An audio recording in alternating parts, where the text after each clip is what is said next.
죄를 위해 애통하는 그리스도인들로 살자라는 제목으로 오늘 하나님 말씀을 여러분이 들으실 텐데요. 오늘도 이 하나님의 말씀을 잘 들으시고 하나님의 사람으로 열매 맺는 저와 여러분 되시기를 예수님의 이름으로 축원합니다. 따라합시다. 죄를 위해 애통하는 그리스도인들로 살자. 시작.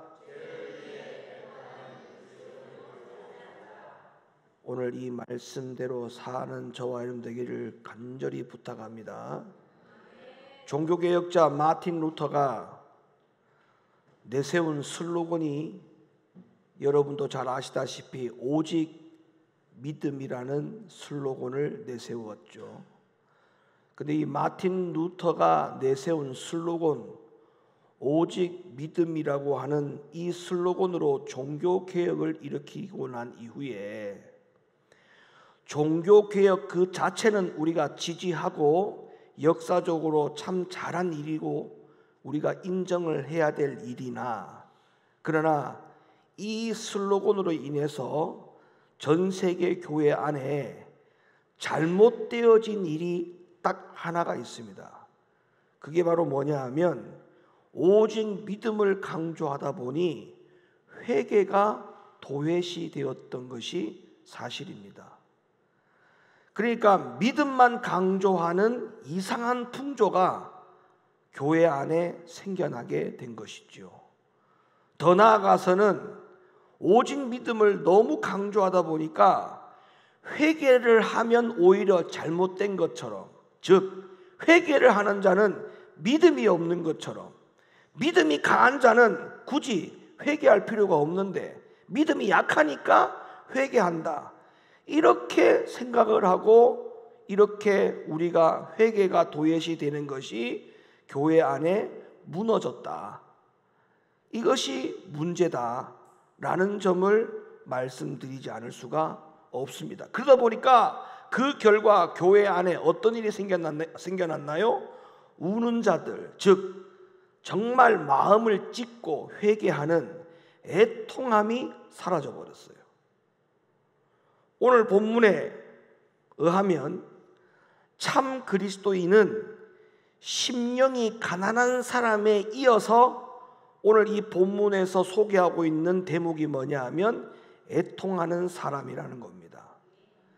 여러분 잘 아시다시피 이 마태복음은, 특별히 5장은 팔복에 대해서 예수님께서 산상수훈의 설교 가운데에 들어있는 내용인데, 이 산상수훈의 팔복에 대한 말씀을 예수님께서 직접 전하시면서 제일 첫 번째 우리에게 가르쳐 주신 조건이 심령이 가난한 자입니다. 심령이 가난한 자.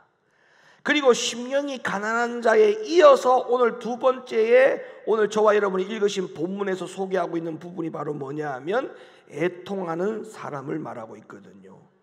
그러니까 심령이 가난한 사람은 뭐하게 되어 있느냐? 애통하게 되어 있다는 것입니다. 그러니까 정말 심령이 가난한 사람은 진심으로 애통하게 되어 있어요.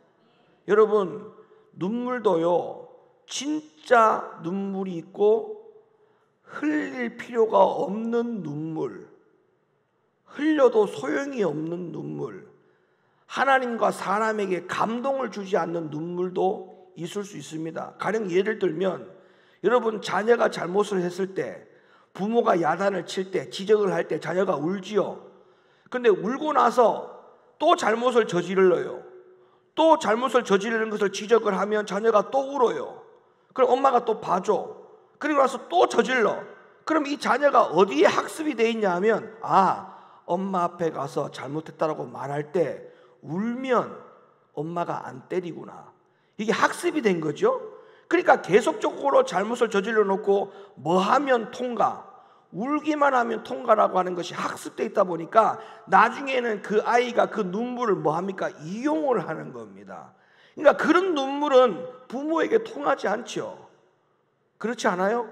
똑같은 거예요. 그런 눈물은 하나님에게나 사람에게나 아무런 감동을 주지 않는 눈물이에요. 다시 말하면 그 눈물이 왜 하나님 앞에 사람 앞에 인정을 못 받는 눈물이 되느냐? 앞에 전제 조건이 뭐였습니까? 심령이 가난한 것에 이어서 애통하는 것이었거든요. 그러니까 앞에 전제 조건이 심령이 진짜 가난한 사람이 되지 못했다. 왜 이 심령이 가난함에 이어서 애통함이 나오느냐 하면 이거는 아주 중요한 교훈입니다. 심령이 가난해야 자기의 잘못으로 돌리거든요. 심령이 가난해야 자기의 잘못을 깨닫거든요. 심령이 가난해야 모든 것이 다 내 책임이다라고 하는 탓으로 돌리거든요. 심령이 가난하지 못하면 다 누구의 탓으로 돌립니까? 남의 탓으로 돌리는 거예요. 다른 사람의 탓으로 돌리는 거예요.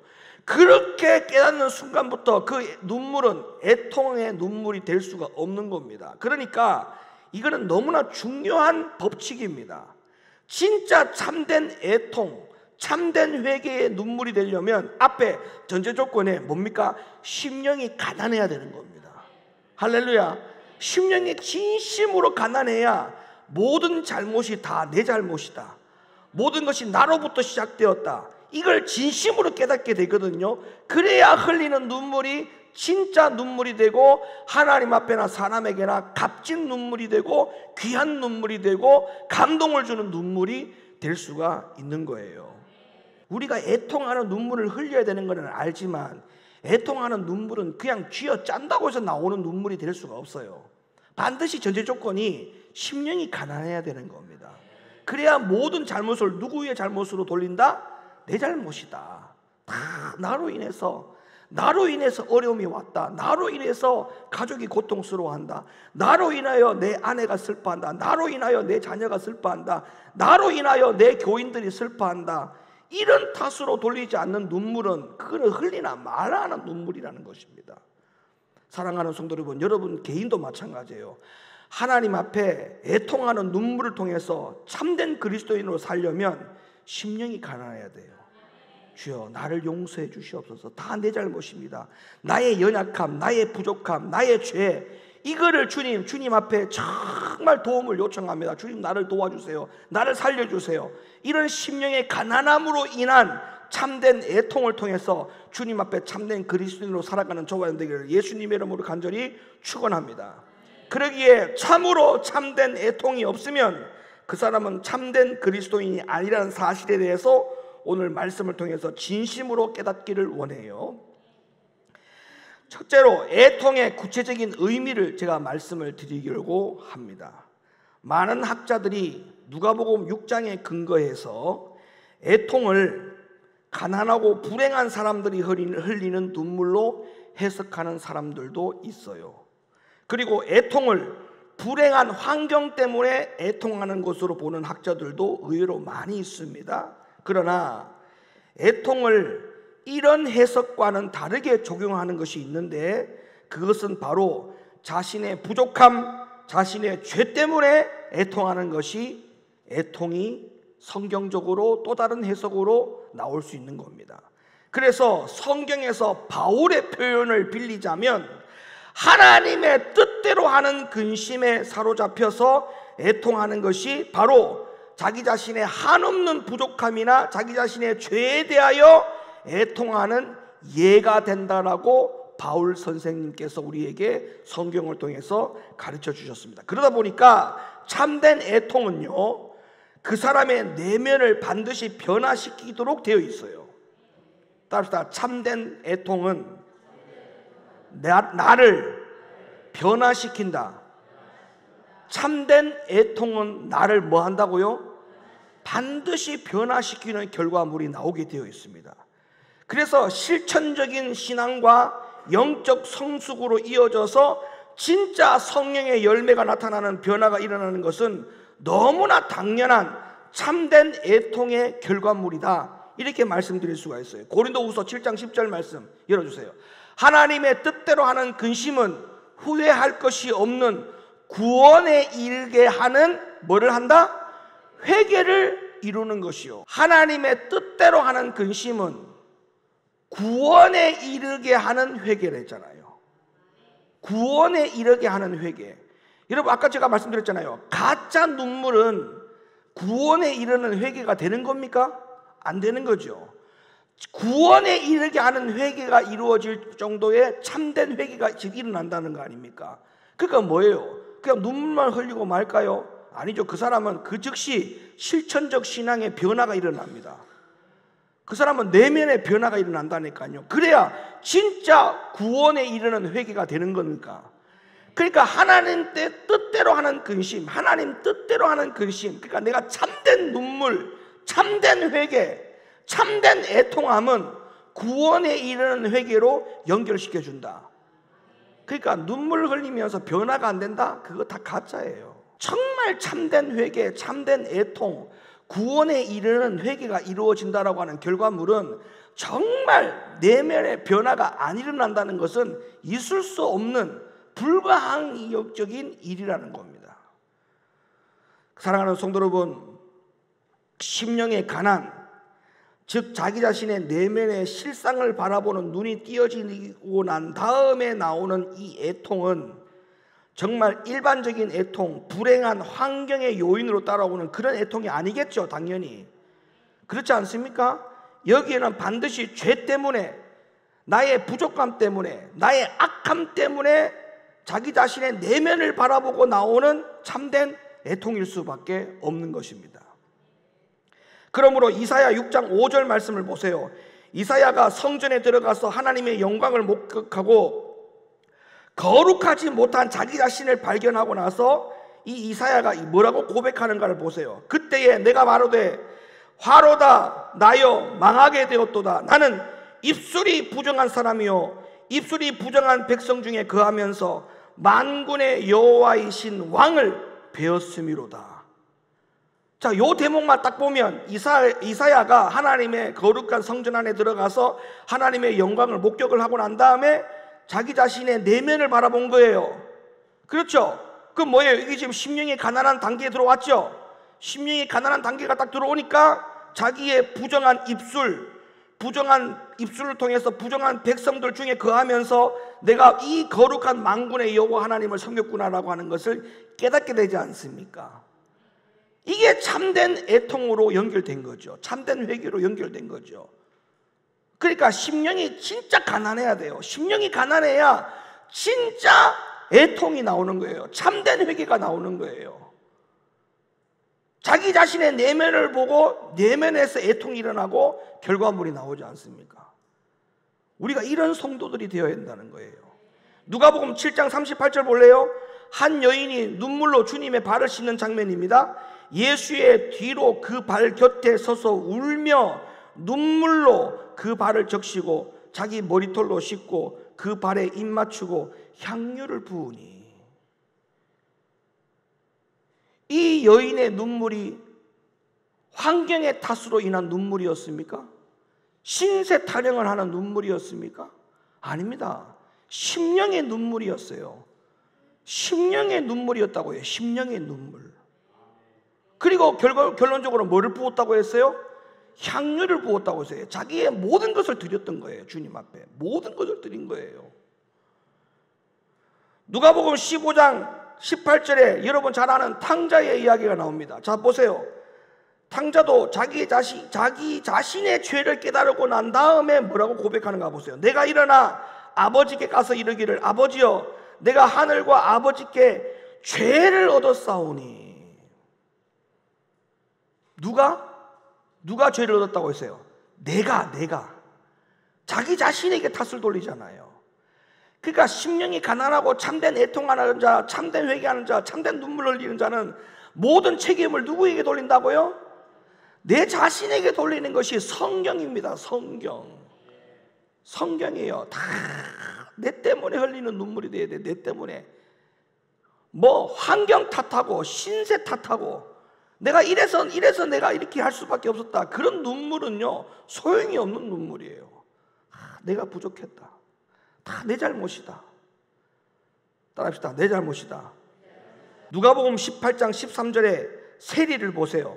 세리는 멀리 서서 감히 눈을 들어 하늘을 우러러 보지도 못하고 다만 가슴을 치며 가로되, 하나님이여 불쌍히 여기옵소서. 나는 뭐다? 다 전부 다 주체가 누구를 지칭합니까? 내가 죄인이라는 거예요. 내가 죄인이라는 거예요. 여기서부터 나오는 애통이 되어야 참된 애통입니다.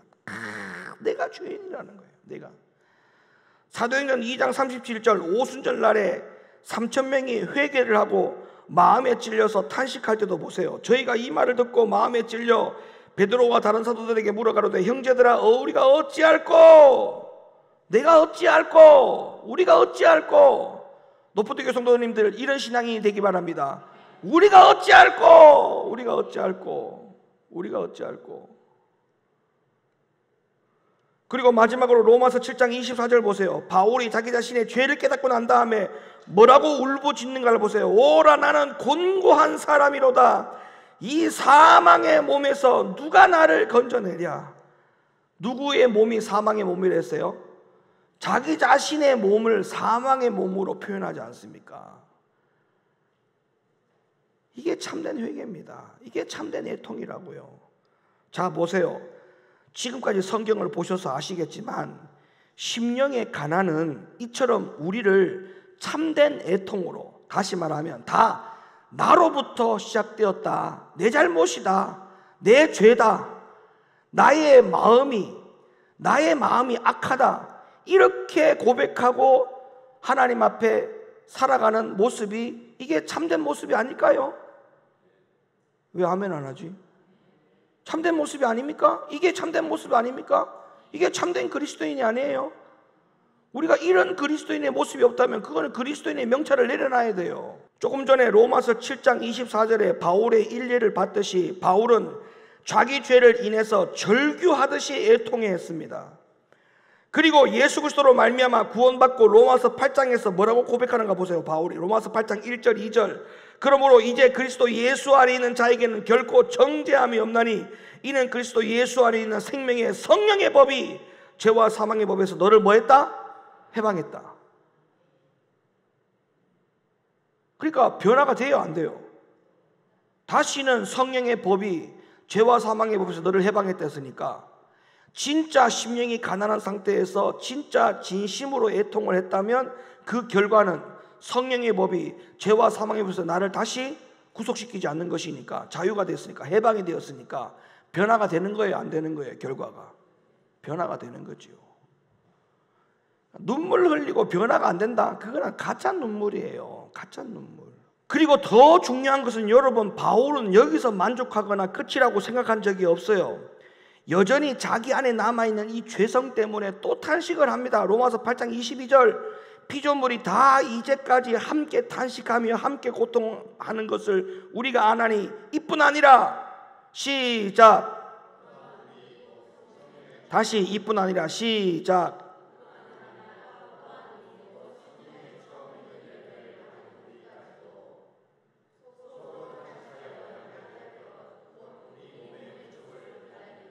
아멘.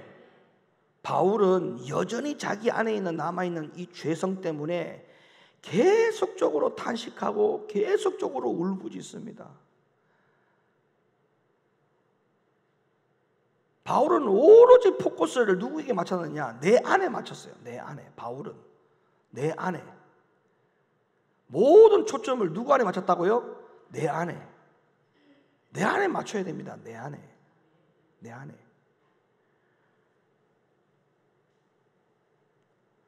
그리고 두 번째, 애통의 또 다른 의미에 대해서 말씀을 드릴게요. 참된 그리스도인은 자기의 죄 때문에 애통할 뿐만 아니라 다른 사람의 죄 때문에도 애통할 줄 아는 사람이 됩니다. 성경 말씀 볼까요? 에스겔 9장 4절 이르시되 너는 예루살렘 성읍 중에 순행하여 그 가운데서 행하는 모든 가증한 일로 인하여 탄식하며 우는 자의 이마에 표하라 하시고 시편 119편 136절 저희가 주의 법을 지키지 아니하므로 내 눈물이 시냇물같이 흐르나이다. 예레미야 9장 1절 어찌하면 내 머리는 물이 되고 내 눈은 눈물 근원이 될꼬 그렇게 되면 살육 당한 딸 내 백성을 위하여 주야로 곡읍하리로다. 빌립보서 3장 18절 내가 여러 번 너희에게 말하였거니와 이제도 눈물을 흘리며 말하노니 여러 사람이 그리스도 십자가의 원수로 행하느니라. 자 보세요. 에스겔 선지자, 다윗, 예레미야, 빌립, 이 모든 자들이 다 누구 때문에? 다른 사람의 죄 때문에, 백성들의 죄 때문에, 하나님의 사람들의 죄 때문에까지 같이 함께 울고 탄식하고 살아왔어요. 그러니까 여러분 보세요. 부모는 자기 자신의 죄 때문에도 울어야 되고, 자녀들을 위해서도 울어야 되고, 남편을 위해서도 울어야 되고, 아내를 위해서도 울어야 되는 거예요. 성도들은 자기 자신을 위해서 울어야 되고, 교회를 위해서 울어야 되고, 중직자들은 본인 교회, 자기 자신을 위해서 울어야 되고, 교회를 위해서 울어야 되고, 목사님을 위해서 울어줘야 돼요. 기도할 게 얼마나 많은데. 따라합시다. 기도할 게 겁나게 많다. 기도할 게 겁나게 많아요. 바울처럼 다른 사람의 구원을 위해서 상한 심령으로 간절히 기도하고 또 기도했습니다. 로마서 10장 1절, 형제들아 내 마음에 원하는 바와 하나님께 구하는 바는 이스라엘을 위함이니 곧 저희로 구원을 얻게 함이라. 나와 사랑하는 누구를 위해서, 그 영혼을 위해서 같이 기도해주고 운다라고 하는 것은 너무나 중요한, 정말 참된 그리스도인의 모습에서는 그런 모습이 나오는 거죠. 세 번째로, 값싼 눈물로는 애통이 될 수 없습니다. 우리가 애통할 때 그냥 단순히 눈물 흘리고 우는 것이 중요한 게 아니에요. 자, 성경을 볼까요? 히브리 12장 17절, 너희의 아는 바와 같이 저가 그 후에 축복을 기업으로 받으려고 눈물을 흘리며 구하되 버림바 되어. 눈물을 흘렸죠, 구했죠. 근데 결과가 뭐예요? 버림바 되었대요. 그러니까 눈물이 다 눈물이 아니에요. 어떤 눈물은, 진짜 애통의 눈물이 될 수 없는 눈물은 이렇게 하나님 앞에 인정 못 받고 버림받는다고 하지 않습니까? 에서가 눈물을 흘리며 구해도 하나님이 그를 용서하지 않은 이유는 그의 목적이 물질에 있었기 때문에 그렇습니다. 물질에 있었기 때문에, 하나님에게 있지 않고. 장자권을 물질로 인해서 팔아넘겼지 않습니까? 나중에 알게 됐어요. 나중에, 야 이거 내가 쏘갔구나, 눈물 흘렸단 말이에요.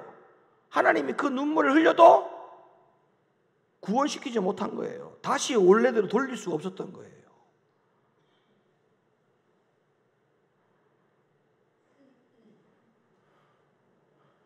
회개할 기회도 하나님이 주실 때 해야 되는 겁니다. 회개할 기회를 줬는데도 회개할 기회를 놓쳐버리면 큰일 나요.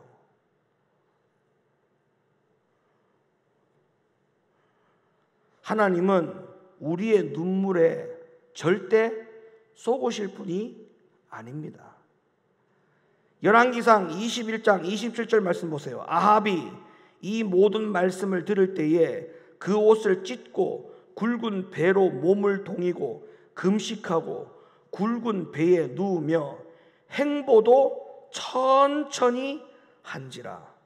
여호와의 말씀이 디셉 사람 엘리야에게 임하여 가라사대 아합이 내 앞에서 겸비함을 네가 보느냐? 저가 내 앞에서 겸비함을 인하여 내가 재앙을 저의 시대에 내리지 아니하고 그 아들의 시대에야 내 집에 재앙을 내리리라 하셨더라. 자, 이 중에 27절에 행보도 천천히 한지라, 이 말씀이 금방 여러분 나왔죠. 자, 이 말씀이 다른 성경에 어떻게 번역을 했는가를 볼게요. 개역 개정판, 또 풀이 죽어 다니더라. 새 번역판, 또 일어나서 거닐 때에 슬픈 표정으로 힘없이 걸었다. 현대인의 성경, 다닐 때에 침울한 표정으로 조심스럽게 다녔다. 그러니까 아합의 애통은 꼭 눈물을 흘리는 것으로 애통하지 않았어요. 아합의 애통은 마음을 찢는 것과 상한 마음으로 애통했다는 사실이 성경에 기록되어 있는 것입니다. 그러니까 가짜 눈물을 흘리고 버림을 받지 말고 차라리 눈물을 안 흘려도 상한 심령으로, 가난한 심령으로 참된 애통을 해야 하나님 앞에 버림을 받지 않는 것입니다. 그러니까 뭐가 중요하다는 거예요? 눈물 흘리냐 안 흘리느냐, 눈에서 눈물이 나왔냐 안 나왔느냐, 쥐어짰냐 안 쥐어짰냐, 그거 아무런 중요하지 않다는 말은 뭐예요? 결국적으로 하나님 앞에 눈물을 쏟길 수 있다 없다? 하나님 앞에는 눈물을 쏟길 수가 없다는 거예요. 그걸 지금 비근한 예로 말씀을 드리는 겁니다. 여러분, 절대 자식들 눈물 흘리면서 도와달라고 할 때 그 눈물에 쏘으면 안 됩니다. 절대 쏘으면 안 돼요.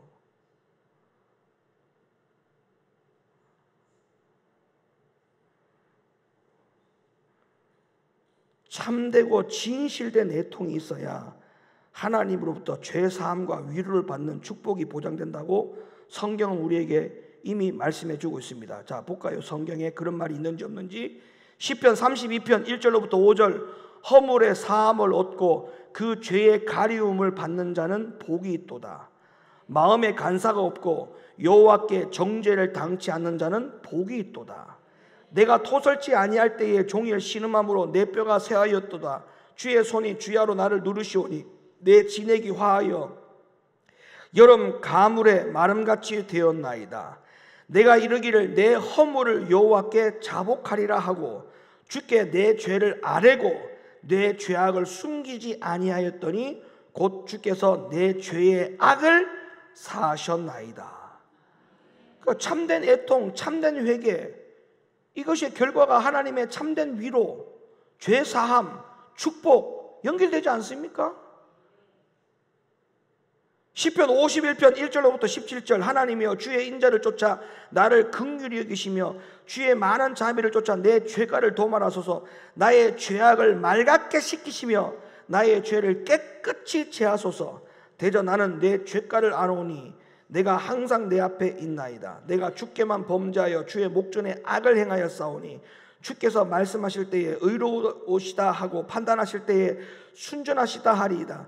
내가 죄악 중에 출생하였으며 모친이 죄 중에 나를 잉태하였나이다. 중심의 진실함을 주께서 원하시오니 내 속의 지혜를 알게 하시리이다. 우슬초로 나를 정결케 하소서. 내가 정하리이다. 나를 씻기소서. 내가 눈보다 희리이다. 나로 즐겁고 기쁜 소리를 듣게 하사 주께서 꺾으신 뼈로 즐거워하게 하소서. 주의 얼굴을 내 죄에서 돌이키시고 내 모든 죄악을 도말하소서. 하나님이여 내 속에 정한 마음을 창조하시고 내 안에 정직한 영을 새롭게 하소서. 나를 주 앞에서 쫓아내지 마시며 주의 성령을 내게서 거두지 마소서.